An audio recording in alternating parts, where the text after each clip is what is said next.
Hey there, Expanse fans, it's Chris.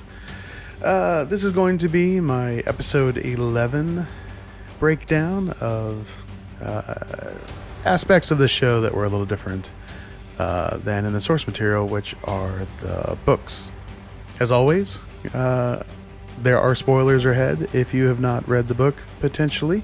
Since I am pointing out differences between the show and the book, sometimes the differences will reveal plot points later on, or even plot points that exist today in the show. So if you do not want to have any of that stuff beamed into your brain, I would turn this off right now.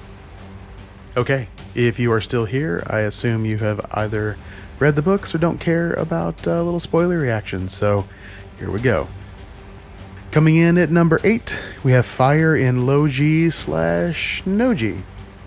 This is a quick one, but another prime example of what I love about this show. That moment was not in the books, since Naomi, was still on the Roci at the time.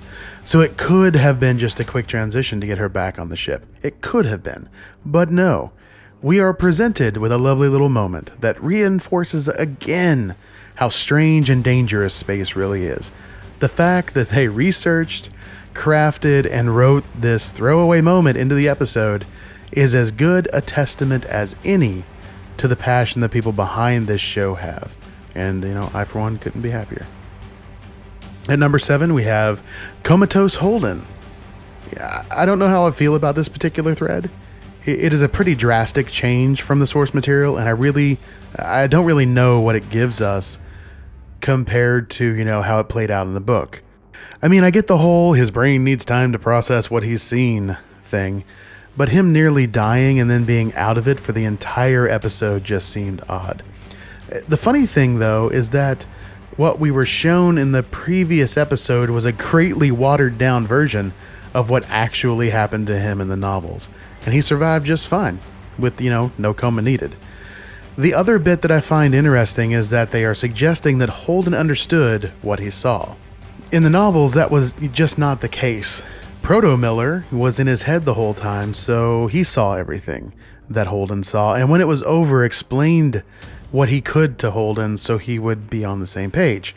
That seemed like a much more believable way to go about this, which is surprising. The show goes to great lengths to be as realistic as possible, so it's weird when they choose the fantastic over the more realistic in moments like these. At number 6, we have the Martian Marines.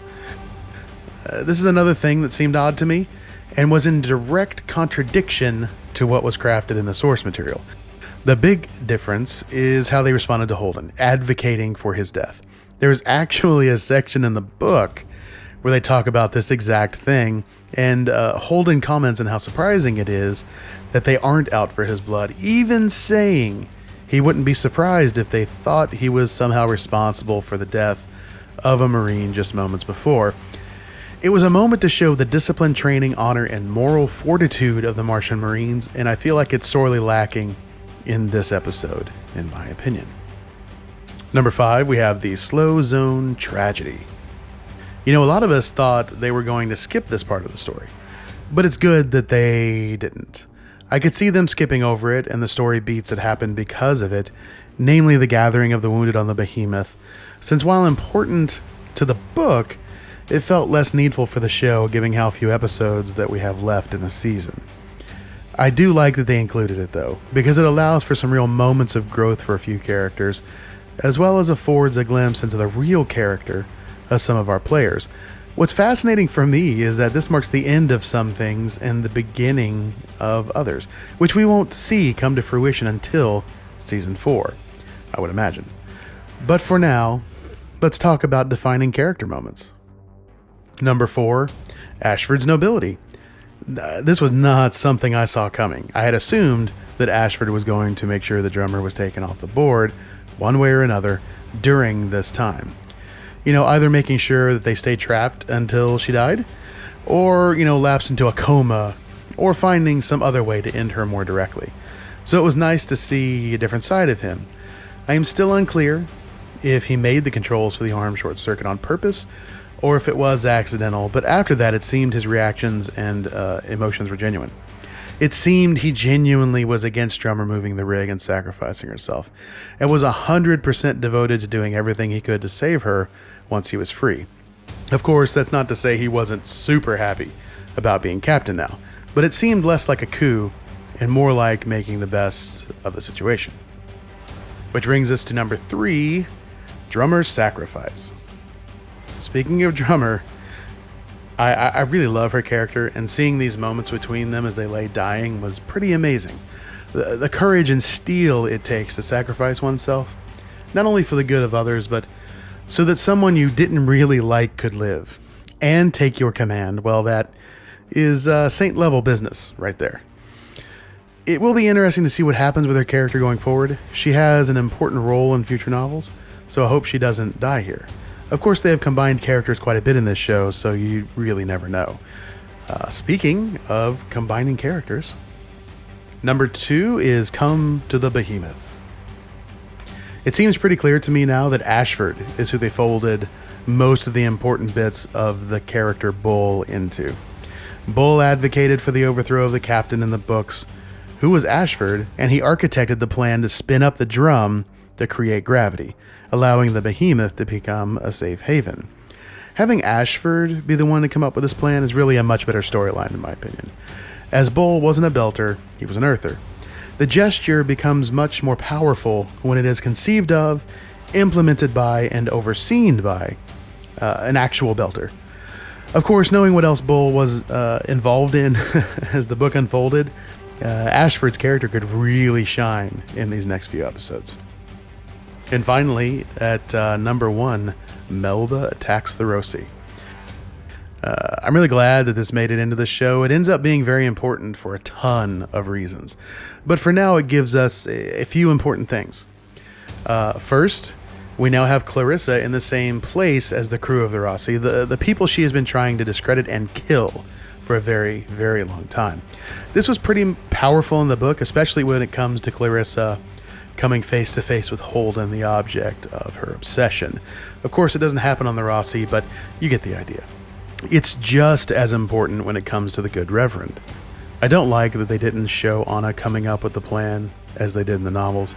It was a really important, powerful moment for her character, where she goes from a passive observer to an active participant in the fate of the universe, so to speak.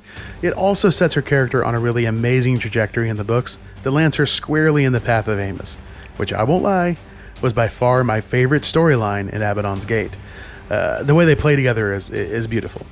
I just don't know if they will have time to play that out in the show, but I'm hoping that there is at least a stripped-down version of the events that really tie them together.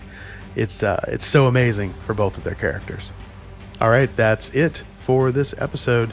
Another great episode, a lot different from the books, more so, in my opinion, than many of the other episodes, but not in a bad way for the most part. A lot of it was really beautifully done and was really slimming down the story to be more appropriate for the screen. So again, kudos to the writers. And some of the special effects and cinematography in this episode was just beautiful. So again, kudos to everybody over there that's handling that. The amount of passion and care you put into your work is seen by those of us who watch it. So thank you for what you've done. And I mean, I'm just excited to see what you're going to do in season 4. Now that you're at Amazon, hopefully you have the same level of budget, if not more, and can really flex your creative muscles as much as you want to. So that's it for me in this episode. I've been thinking about doing something new. This channel exists to compare books and novels and comic books, even if we wanted to projects based on them, like cartoons and movies and TV shows.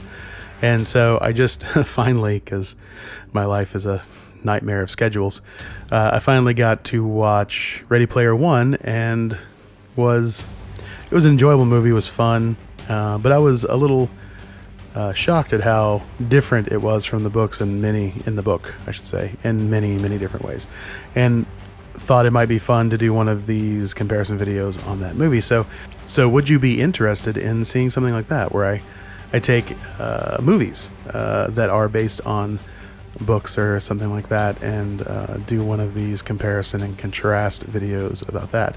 It'll be a new playlist series kind of thing on the channel, so and it wouldn't interrupt anything else I'm doing. It'd just be another thing to throw in there. So let me know in the comments if you would like to see something like that. That is it for me. If you liked this video, give it a hearty thumbs up. If you didn't, give it a thumbs down.